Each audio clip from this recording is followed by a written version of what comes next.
The enemy will always send a terrorist alert when you are close to your destiny. He will always defy you, saying, if you go up any further, I'm gonna kill you. Because the next test is to be able to function under threat. I'm telling you, in every person's life, there's always a degree of chatter. Some little underground noise defying you. If you go up any further, I'll kill you. Satan will make sure that there's always a witness to where you've been that survives to challenge your faith. Because you don't need faith if the road is clear. You only need faith if you're surrounded by threat, attack, compromise. God is not going to give you a straight path into your destiny without chatter. Here you trying to be a mama and you never had one. You trying to be a daddy, what you know about being a dad? There's always some background noise to what you are trying to do. You gonna open up a business and you 2 months behind in your rents. I'm just trying to make it real for you. I'm just trying to make it real. I'm just trying to make it real for you. The conflict has not gone away. Neither has yours. The question is, can you manage your conflict and still seize your destiny? Because if you're waiting for it to end, you will never get anywhere. I tried to make a difference and it didn't work. That thing about starting my own business, I'm not doing that no more. The recession took all, I'll never do that again. That thing about having my own house, no, they took that last one, that's it, I'm through. Anytime you failed at doing something you was trying to do, there is a period where you try to talk yourself out of ever wanting to do that again. If anytime there's great pain, God puts great desire so that your mission doesn't die because of the pain you confront. So after a while, the desire becomes so strong that you forget about the pain and you have the courage to try again. Oh, y'all don't hear what I'm saying. Every time you think you have put your dreams to sleep, God will send a burning bush, the return of passion. The burning bush is the return of passion. I have come to preach to somebody this morning who has a passion that will not die. You've had bad experience after bad experience after bad experience after bad experience. You tried to talk yourself out of wanting and talk yourself out of believing. Tried to fit in with the people around you, blend into the scenery. Shut your mouth, girl, don't say nothing. Last time you said something, you got in trouble. Just act like everybody else and be cool and maybe they'll like you. But the problem is there's a burning desire down inside of you that will not shut up. 40 years old and I'm on fire. 80 years old and I'm on fire. Still got the passion, still got the passion. I got the pain, but I got the passion too. I got the problem, but I got the passion too. I got a little chatter going on, but I still got the passion. I got a threat over my life, but I still got the passion. Oh my God, somebody wave at me if I'm talking to you this morning. Remember, I told you that what you see on the outside is the reflection of what's going on the inside. The burning bush on the outside is the burning ministry on the inside. And when he sees a burning bush on the outside, it's only a reflection of what is going on the inside. Outside, inside, inside, outside. Oh, y'all don't hear what I'm saying to you. Touch somebody, say, I'm still on fire. I'm under attack, but I'm still on fire. I got some chatter, but I'm still on fire. I got some threat, but I'm still on fire. I got some liabilities, but I'm still on fire.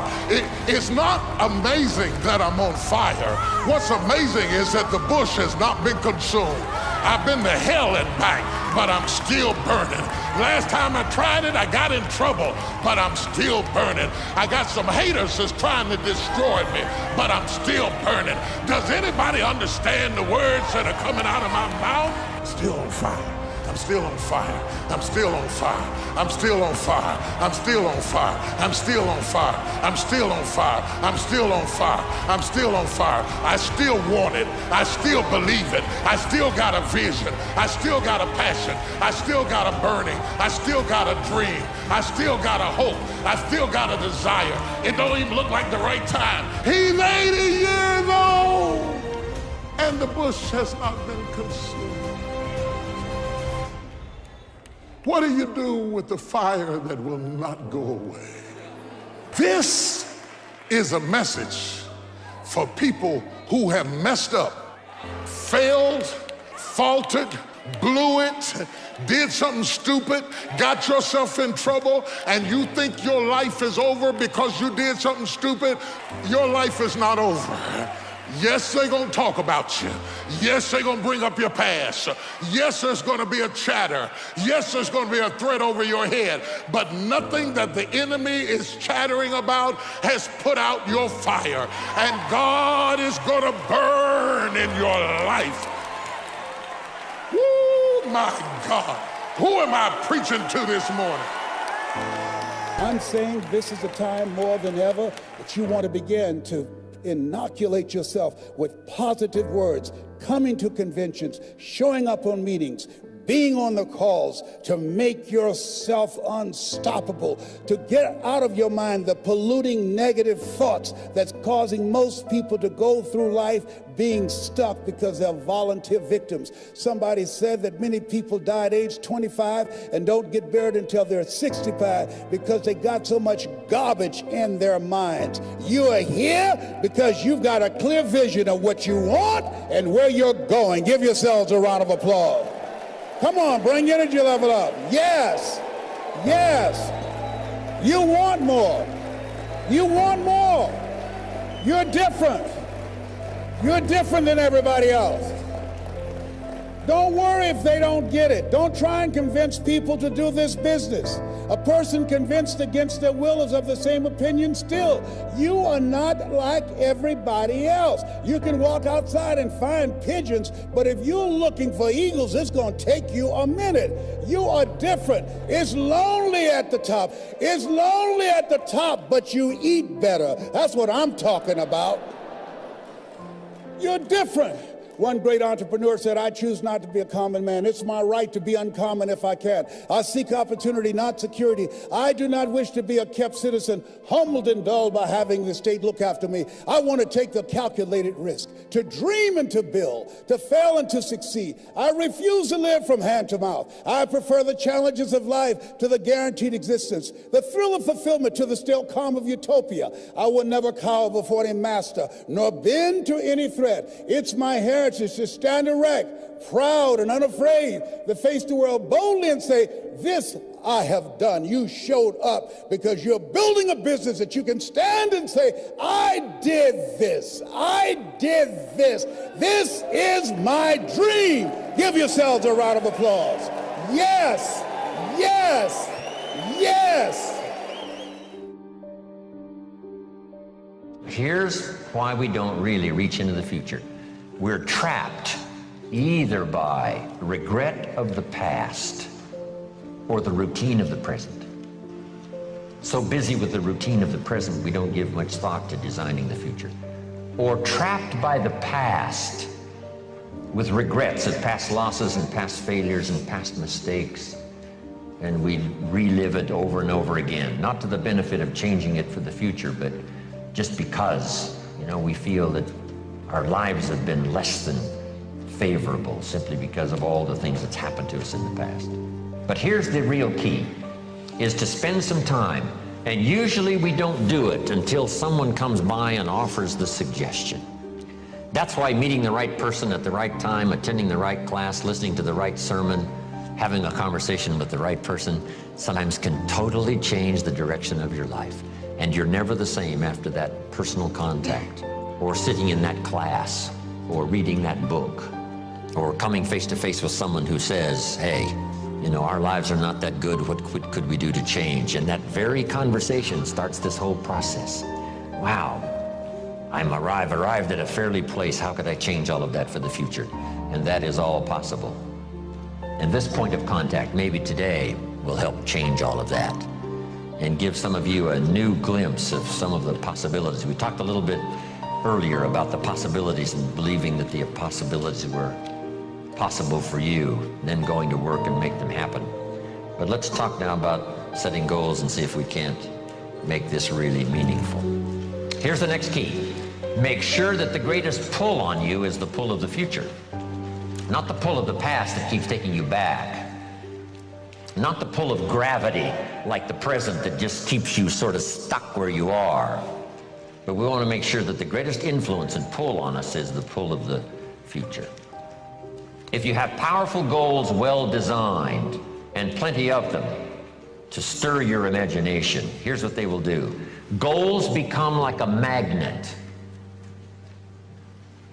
And the bigger they are and the stronger they are and the longer the list and the more things you'd like to acquire during the course of your lifetime, the stronger they pull. And here's the other advantage in setting goals, so that these goals begin to pull you in that forward future direction. They pull you through all kinds of downtime, all kinds of nighttime experiences, all kinds of winters. You can much more easily survive the next crisis, the next winter of your life, if you have well-set goals, finely tuned, places you want to go, things you want to do, people you want to meet, skills you want to develop, fortune you want to make, benevolence you want to engage in. If all of that becomes powerful and clear and you're on your way, I promise you, no matter what happens, those goals will pull you through. You won't be lost in the middle because you'll be able to see beyond. So with that in mind, let's now engage in this little session. It may be one of the most important for the weekend, designing the next 10 years. I want you to take a fresh piece of paper, or at least put a title up on one page and call it Goals Workshop. And in this Goals Workshop, I'm going to ask a series of questions, and I want you to write down the question first and then do the exercise. Okay? Write down the question first and then do the exercise. Here's number one. I want you to list 5 things you've already accomplished that you're proud of. Make a list of 5 things you've already accomplished that you're proud of. Because all of us have set goals, maybe haphazardly, maybe spasmodically. Even when we were kids, we wished for something, worked hard, and sure enough, we got it. List 5 achievements, 5 goals that you've reached in the past already that you're proud of. If you won a gold medal at the Olympics, that would be a good one to put on there. Whatever you've accomplished, just a list of 5 things. This is just a little review that, you know, we're not sitting in a very bad place. We've all accomplished some things. Some of us, you know, a lot of things. Okay, here's what's next now. I want you to make a list. What are the 50 most important things you can think of that you want to accomplish and have in the next 10 years? So just put at the top of this now, my 10-year goals, and I want you to make a list of at least 50 items. Little things, big things, and it doesn't matter what they are. Now, this list does not mean the list of the things you think you can acquire. This is a list of the things you want. Just let your mind run free. A list of 50 items that would really do it for you in the next 10 years. If you had this, if you went to these places and met these people, and if you had these skills and these investments, education for your children, all the rest of it. So I want you to take the time now